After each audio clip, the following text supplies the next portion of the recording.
DMV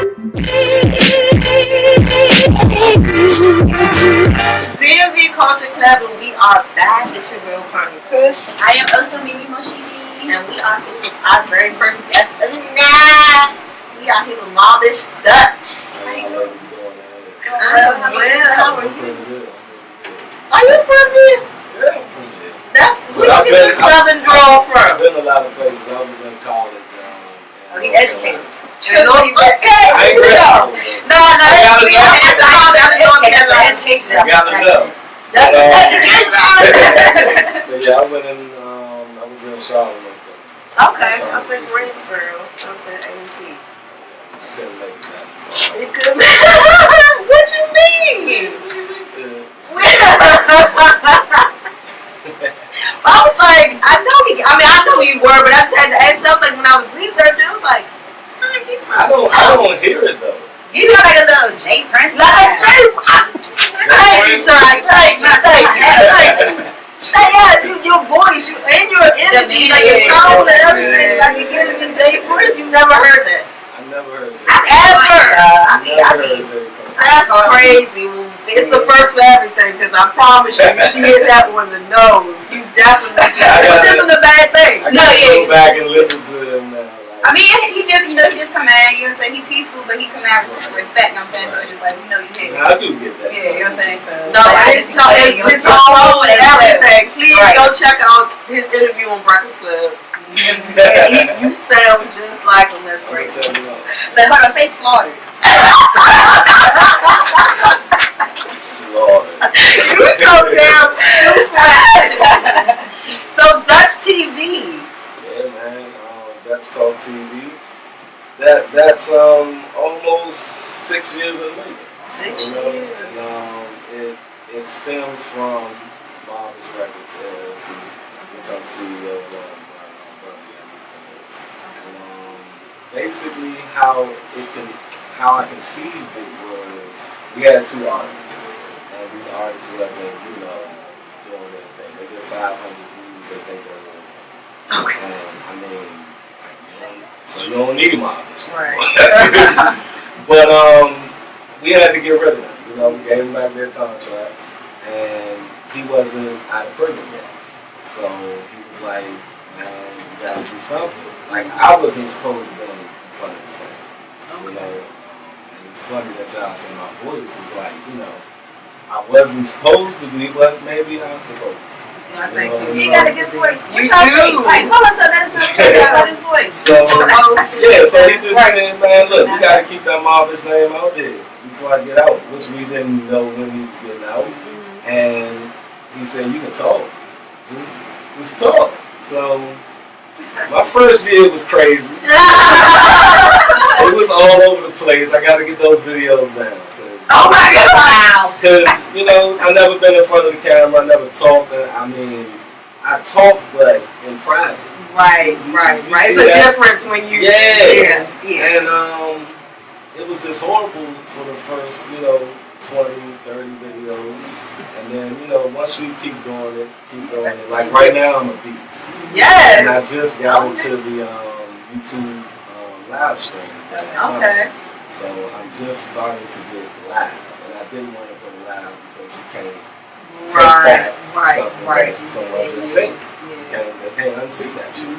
So at the end of the day, I basically do commentary on current events lately. This R. Kelly and Jussie Smollett thing. I'm not trying to be that guy though. I'm not trying to be the headlines guy. Okay. But you do an R. Kelly video, he's doing something the next day, so you gotta follow it up. But on the regular, I have different segments. I do commentary on basically, the black community, trying to take us out of that victim mode, and that's what I noticed when I got into the YouTube game. It's a lot of victimhood. It's like, okay, white people doing this, we understand that. The things that we understand, we should do that. That's all I can say. So, and it's a vicious cycle. And sometimes it's tough love, and my comment section be rocking. But at the end of the day, I think they get the message.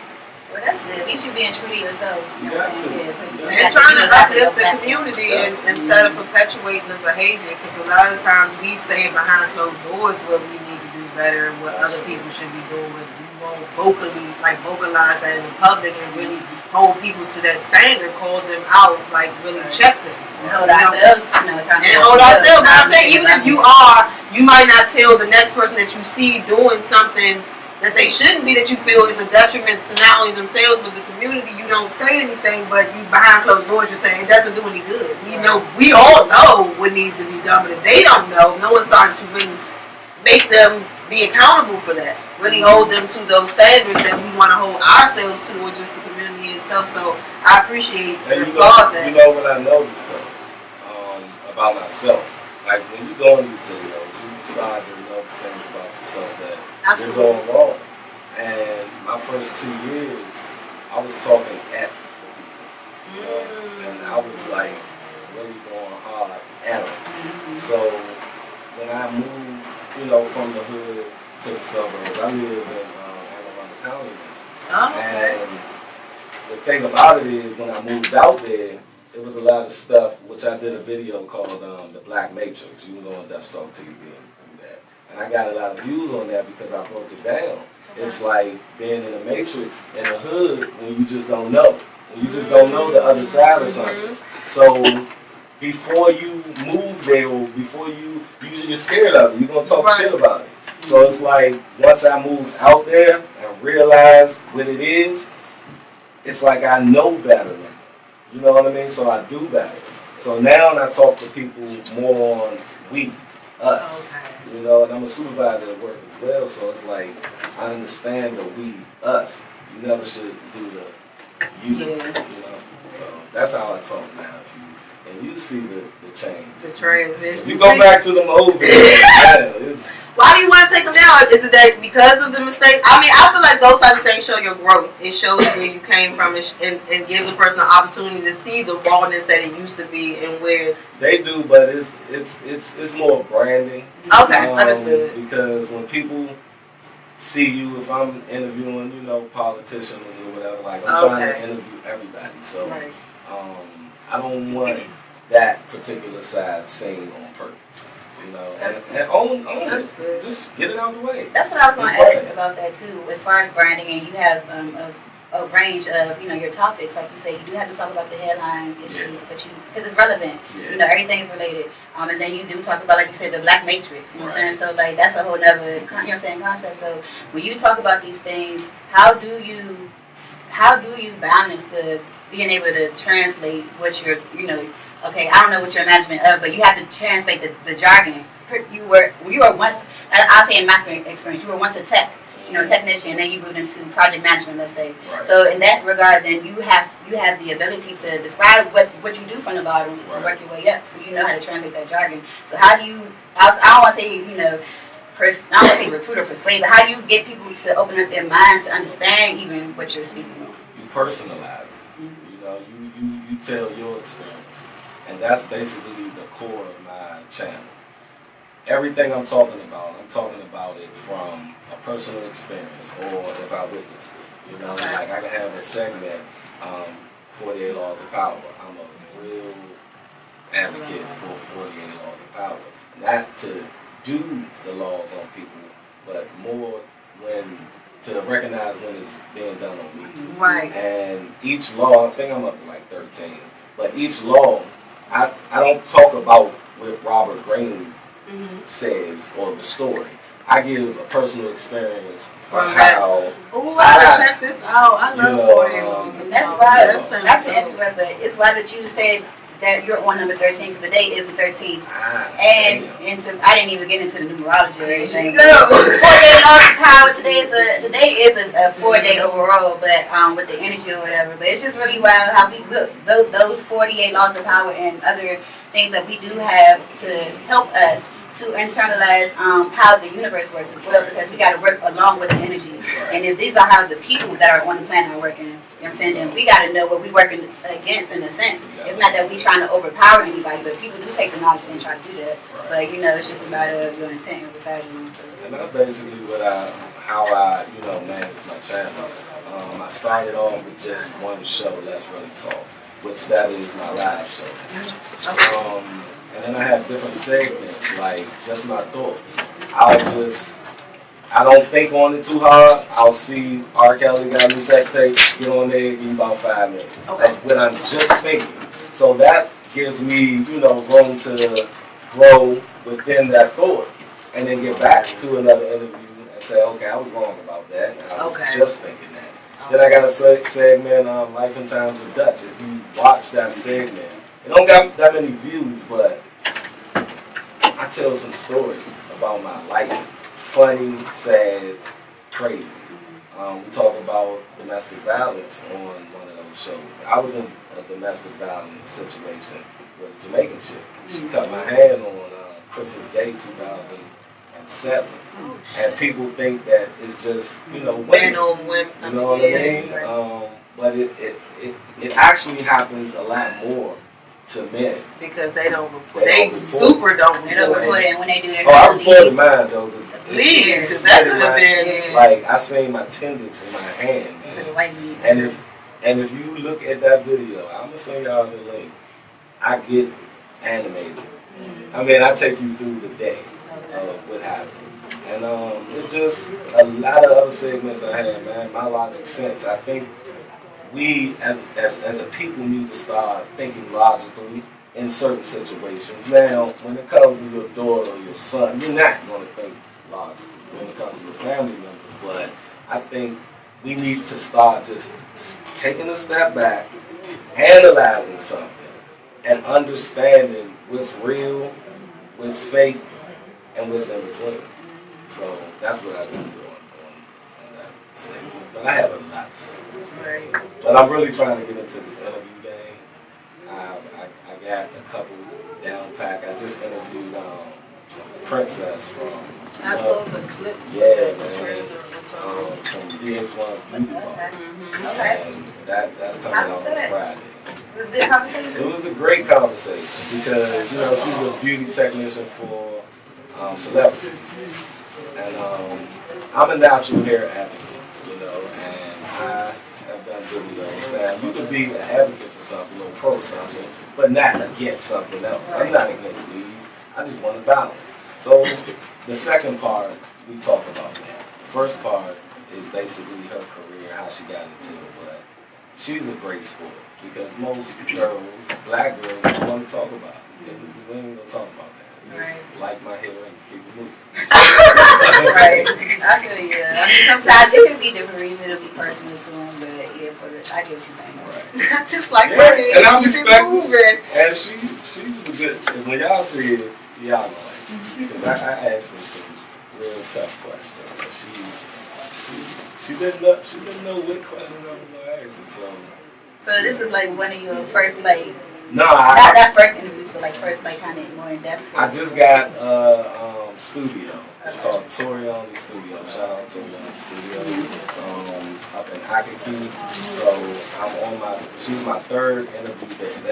These are my official ones. Okay. I did ones in the past. They're on the channel, but these are official that people pay for and everything. So I did it with Marvish Tootie. That's one of our artists. And I also did an interview with Pam Brooks. She lost her son to get a chased out of police. And that video is I try to diversify. Well, that's really good. Where do you really want to take the channel? I mean, your channel. I'll call it. My next stage is doing the interviews and also my website. So it'll be justtalktv.com. That's getting worked on right now. And ultimately, I want to be like the Ryan Seacrest of the DMV. If you think about it, Ryan Seacrest, he started off with Idol, and he just branched off everything. Like crazy. Because when I started Marvish, just a little side note, we didn't have money for studio, so I had to learn how to do it on my own. Right. And I turned every apartment room because I got apartments based on that. Okay. I would get an extra room for the studio, so I learned that craft. I mixed probably over 800 songs, put out 12 mixtapes all together. Put out Young E-Class' first mixtape, 10 days when he first came home. We mixed that. I mixed it in 10 days. I ain't never did that before in my life. Wow. But I learned all of these, crafts. So it's like, that multitasking thing. I think it prepared me for this multimedia platform that I'm trying to build right now. So I was going to ask you, I know you say you've been having your show for 6 years, but before that, because I did touch on like social media and just the transition of it. I know I always speak on Soulja Boy in this show. He need to come on a daggone show because I always shout him out with like how he branded himself and got on to the mainstream from YouTube. And so with the way the technology was then, how I feel like we were more social as far as like we didn't look down on. We weren't as condescending online as we are now because people are too good to follow back or different things like that. So with that being said, just that aspect of social media changing alone, but on top of everything else, when you started off initially, whenever that was, how do you see those trends changing and now into you branding yourself in the future going forward? I think now, opposed to when I started, and it wasn't that long ago, but technology moves at a rapid rate. So when I started, it was more, I was already promoting on YouTube, I was promoting on Instagram, Facebook and everything, so it wasn't too much of a difference for me. But now I see, like you said, people, in the beginning, everybody will follow everybody. Celebrities will follow regular people, but now it's this thing to where I gotta follow one person and I have 15 million followers. So it's like, you gotta learn how to navigate through it, which I'm already trying. Like, it's hard to get somebody to hit subscribe. It's hard to get somebody to hit the bell so you get the notifications. So the first obstacle you have to go through on YouTube, unless you blow up overnight, but if the first obstacle is actually getting people to watch your videos for you. You see, like I do these R. Kelly videos, but people are watching the video because it's him. It's him. It's your take on it. Yes, your personality coming through. But that's what the different segments is about. Mm-hmm. So if it's like, I want you to come here because of me. Right. I want you to see what Dutch is saying about this instead of, this is a suggested video. Because what I noticed in my analytics, it's like, okay, I'm almost at 3 million views channel-wide, right? But I only have like almost 7,000 subscribers. It should be more than that, The likes go up, and the views go up, and there's certain videos that go viral. I had probably 20 videos that's over 200,000 views, and it's based off of the topic or the headline. But my personal ones, like the Life and Times of Dutch, I want them to get to know me more. They don't have as much views as, the other ones. Right. So that's the hurdle that you have to get over. And with the YouTube game, you have to just constantly keep at it. It was a time where, when I first started, I had 30 subscribers for 8 months. That hurt. And you're putting all of your energy into these videos, but you have to just keep going. Just upload something. Right. You know what I mean? Because the more that you upload, the more they're going to get that notification. Let me ask you a question. You ever see a notification keep popping up from somebody, and you like, let me just go see what. Yes, you're right. But if they haven't been uploading, you wouldn't see it. Yeah, you gotta be appreciative. Yeah, it's a science behind it. But at the end of the day, you just gotta keep that thing moving, man. Yeah. With anything in life. Consistency. Yeah, that's it. So when do you expect your website to drop? This year or? Yes, definitely this year. Okay. The person who's working on it, she's doing my proposal now. She's getting everything together, and basically that's going to be a hub for everything. Okay. I used to just focus on my channel, but having consulting meetings with marketing people, they like, you need a website, because that website, first it will go into that Google engine search. Whenever somebody search your name, Dutch Talk or Dutch and Mobbish or whatever, and then you can put everything And you put everything into that. You know what I mean? And they can find you on Twitter. And then YouTube is funny. They don't try to, the money, man. The thing what you talking about was different. Back then, I was getting a nice check once I started getting paid. But I mean, this advertisement thing, and then they don't even let you monetize things that you can't put death in your certain words, right? You can't. Exactly. You gotta like really, code that thing out. And then even when you do it, they still give you a yellow sign, and that's half your ads. It's like so with a website, you can show anything. You can do right. So I go on YouTube. Oh, you can see the rest of this on my website, and then have memberships and everything. Exactly. That's why I say that's the difference of, because like you said, you can direct them to your hub, which is your website, and that's your own platform. So that's branding in itself. Like, you know what I'm saying? Usually we give out games, so it's good that you gave me some games. Right. So you spoke of E-Class. That's your brother, right? Yeah, that's my little brother, man. 5 years Sometimes apart. I forget. You play the big brother role. Business takes over. Yeah, I mean, so, the thing is, man, when he got locked up back in the day, he was wilding in there, and then when he came to me with this mob and stuff, I'm like, you starting gangs up in prison, man. I think I'm gonna do that, man. Ain't no gang, man. So when he gave it to me, he explained to me what it's about. About how we're not trying to be the mob, but we're trying to take the ideology on what the mob did. They were nothing when they came from Cincinnati, and to come over here and establish something in to the mass of the mafia, and have this code before the guy snitched of Cosa Nostra, where no one talked until Sammy the Bull talked, and that's when they got blown out. Right. So the thing is, right now, all of their kids are the doctors, the lawyers, the judges. And the thing is, it came from something straight, totally different. So that's basically what we're trying to do. So when he gave it to me, he was like, think of an acronym or something. So the first thing I wrote down based off of his information, I said the motivation of Black intelligence sound and we just been going hard ever since. And I didn't know when he was coming home. He just convinced me to do this, and I got it up and running, man. In 2016, he came home and blew it out the water. He only had my mother for 3 months before she passed away from cancer. And she fought the whole 13 years, and I was beside her fighting.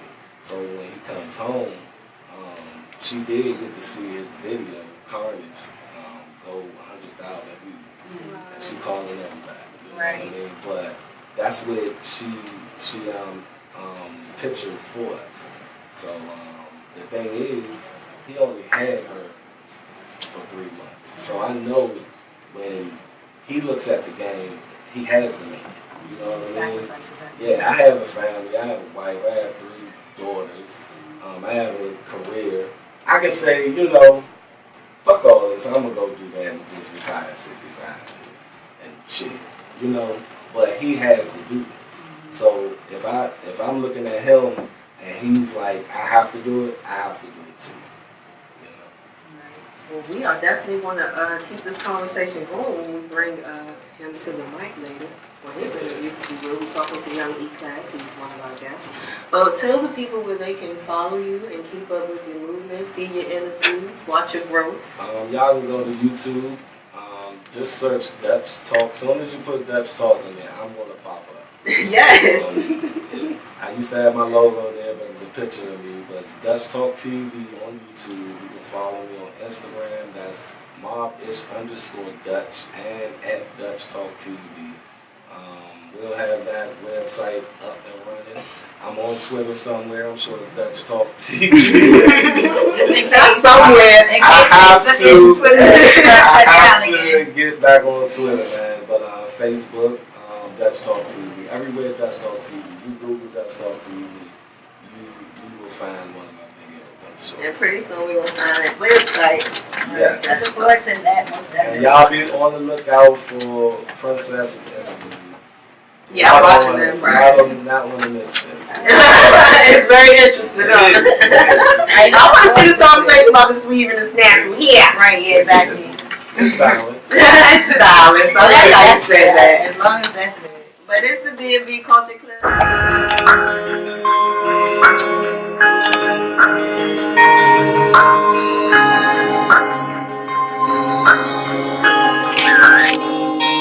I'ma urge you down on you. Never find a girl like me. I had to show you real in you. Driving through the town and you. I'ma hold you down. If you need me, I'll be on it. Never find a girl like me, boy, I need to warn ya. Had to show you real, then you put me in that phone. Driving through the town and you with me in my corner. Late night calls with you, boy, when I'm horny. Yeah, we got the bond, can't explain it, but it's morning. I be at your crib, I be chillin' with your mama. Got that good cookie breakfast every morning. When you be in the field, I be with you catching places. I'm booked out your money, got the keys to your place too. Don't ever need another, can't no other man replace you. Always have each other, even when it's not my place to. You know that I love you, fuck with anybody else. Sex, the pain and the rain, you can always look my way. Even through bad times, you should know that I'm gon' stay. Boy, you know I'm spoiled, it's like every day my birthday. I'ma urge you down, if you need me, I'll be on it. Never find a girl like me, boy, I need to warn ya. Had to show you real, then you put me in that phone. Driving through the town and you with me in my corner. Late night calls with you, boy, when I'm horny. Yeah, we got the bond, can't explain it, but it's morning. I be at your crib, I be chillin' with your mama. Got that good cookie breakfast every morning. Say you wanna take me, I'ma be in bed waiting. We the hottest topic now, tryna figure out if we dating. All we got to worry about doubling the price we making. I never thought it could happen, but all it took was patience. If I need that, then you got it, I ain't even gotta ask for it. You solve all my worries, put some stamps up on my passport. Never question what I want, all you do is support. My love for you so strong, hope you know I'm giving my all. I'ma urge you down, if you need me, I'll be on it. Never find a girl like me, boy, I need to warn ya. Had to show you real.